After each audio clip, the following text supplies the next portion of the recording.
Ladies and gents, welcome back to another video. In front of me we have an iPhone XR. This is a 128 gigabyte white model. This iPhone was launched in 2018, I believe. If that's wrong, I'll put it right there, but I believe 2018. And it was launched alongside the iPhone XS and XS Max. This is more of the budget model. And this device is in pretty rough condition. I was not expecting that.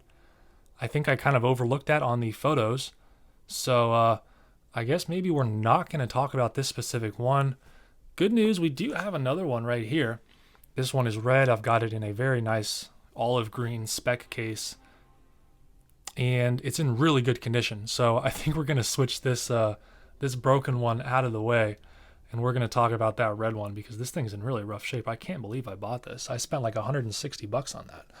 Wow. Okay, we're going to put this one to the side, and I will have to deal with that later. All right, here is our good condition iPhone XR. And as you can see, it's got a very nice display. This is actually an LCD panel, and it is a lower resolution than some of the other iPhones that shipped in around this time. The iPhone X, XS, and XS Max all had much higher resolution displays.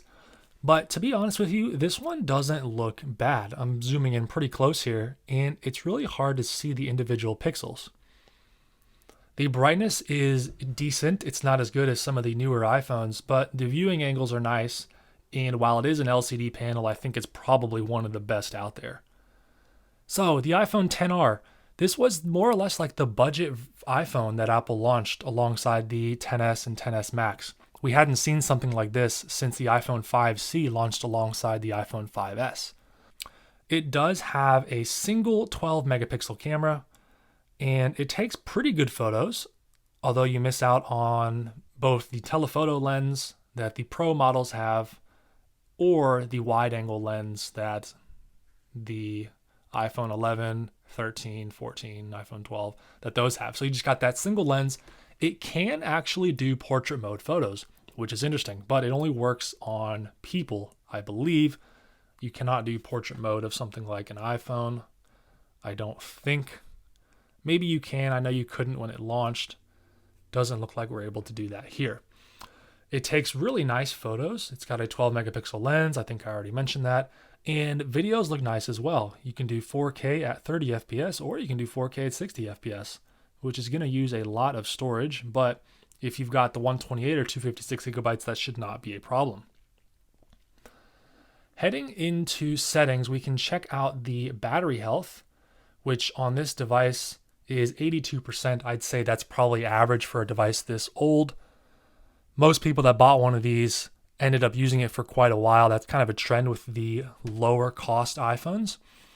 People hold on to those for a little bit longer. The Pro and the more expensive models seem to get replaced every year, or if not that, every 2, maybe 3 years. I'm sure there's even some of you guys that still have an iPhone XR. And to that, I'll say it's a great phone. And I'm not sure there's really a need to upgrade unless your battery's wearing out or something like that. I'm sure it can do everything that a modern iPhone can do, maybe just a tad bit slower. This iPhone does not have 5G, which was introduced a couple years later with the iPhone 12. It is stuck with 4G LTE, but in many cases that is just fine.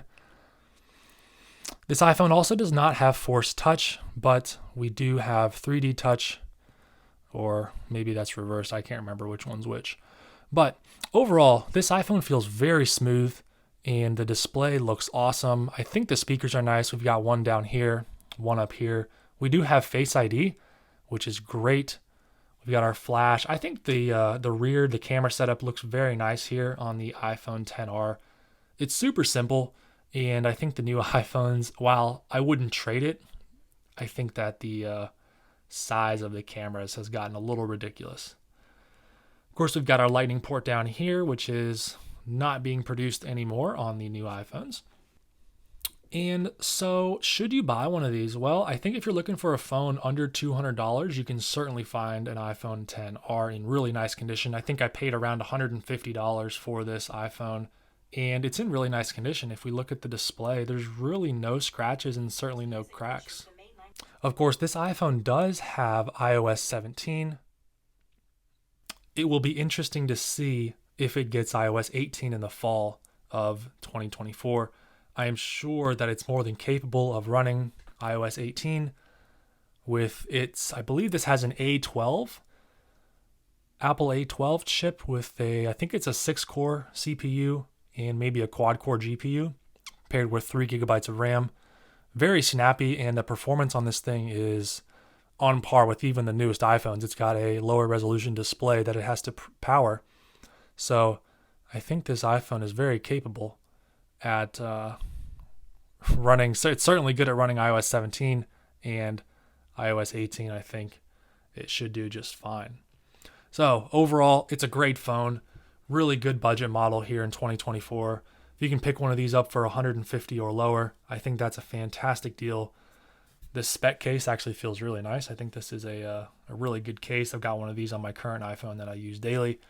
It is awesome. But I think that's going to do it. So that's been a quick review here of the iPhone XR here in 2024. Really nice device. Of course, it comes in many different colors. I think there's red, white, black, blue, orange, and I might be forgetting one more. I can't remember, but I think if I had to pick one, I think orange or blue looks the best, but I think this red looks very nice as well. Okay, that's going to do it for this video. I hope you found it helpful. Hopefully you learned a little bit, and I hope it was productive, especially if you're looking for an older iPhone to pick up. Thank you so much for watching, and I look forward to seeing you in another video.